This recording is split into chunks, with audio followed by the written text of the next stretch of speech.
Pundits' corner gets messy, the no-holds-barred tussle over Casey DeSantis. TLDR, our beloved Casey DeSantis, Florida's First Lady, finds herself in the crosshairs of certain media pundits. Their spiky remarks have sparked a fiery conversation around political bias and the acceptable limits of public criticism. We're not picking sides, but let's dive into this spicy media stew and see what it's all about. Pop the popcorn, folks. The latest episode of the political soap opera has some pundits under fire for hurling ugly jibes at Casey DeSantis, Florida's First Lady, and conservative icon. They've opened the proverbial can of worms, stirring a controversial debate on political biases and media responsibility. Now, don't get us wrong, criticism and debate are the lifeblood of democracy, but when does healthy scrutiny cross the line into unwarranted personal attack? Are we seeing a new age of no-rules-barred political critique, or is this merely a reflection of the existing biases? Let's take a closer look.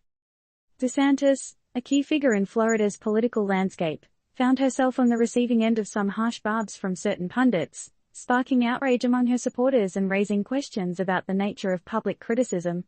Was it a necessary critique or just a manifestation of some deep-seated political bias? Well, you be the judge of that.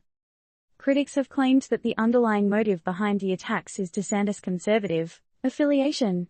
She's a conservative, so all bets are off, they argue.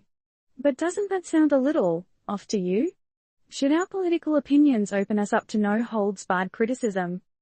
We aren't here to throw shade, but it's fair to question if this attitude towards DeSantis stems from a political bias rather than a balanced critique. The pundit's commentary could be seen as crossing the line from professional criticism to personal slights. Does a person's political leaning justify harsher judgment, or is this just another way to stoke the ever-raging fires of partisanship? Amidst all the drama, there's an underlying question of media responsibility. Are the media acting as impartial observers, fostering healthy debates, or have they become participants, steering the conversation in a particular direction? Where should the line be drawn when it comes to public criticism, especially for political figures? And, more importantly, who gets to draw it? This is a wild ride, folks, and the destination is yet unclear. The murky waters of political bias, media ethics, and the boundaries of public criticism are far from settled. Strap in, because this debate is likely to continue spiraling into the uncharted territories of the modern media landscape. Now, we at Turned Up News don't provide recommendations or express personal opinions, so don't take our words as gospel.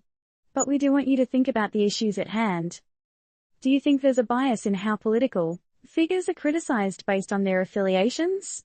Or is this just the new normal in our society? Is there a need to redefine the boundaries of public criticism, or do we just let the chips fall where they may? And, finally, who should be the arbiter of these boundaries? The media, the public, or some third party? Let's chat about it in the comments.